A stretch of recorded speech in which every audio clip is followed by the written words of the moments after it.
ఏరా బాబు నాకు ఓటేయలేదు, వేసాను, వేయలేదు, వేసాను, వేయలేదు, వేసాను, వేస్తే నేనెందుకు ఓడిపోతాను? డబ్బులు తీసుకున్నవాడు కనీసం ఆలోచించాలి కదరా. ఆలోచించేసానండి. మీకన్నా మీ పక్క పార్టీ వాళ్ళు ఎక్కువ డబ్బులు ఇచ్చారండి, అందుకే వాళ్ళకి వేసేసాం ఓట్లండి. నేను రాజకీయ పార్టీలకి చిన్న మనవండి, మీరు ఎందుకు ఓటుకుంటున్నారు? మీ గెలుపు నిజమా?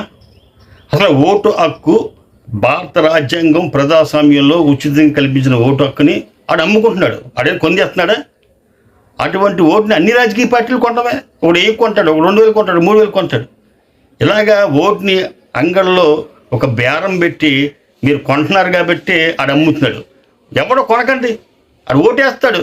ఆ వేసేవాడు ఎవడైతే ఉన్నాడో వాళ్ళ యొక్క ఓట్లు లెక్కించి మీరు గెలుపొందుతారు. అంతే. ప్రతి ఒక్కరు ఓట్లు కొనడమే. మార్చండి.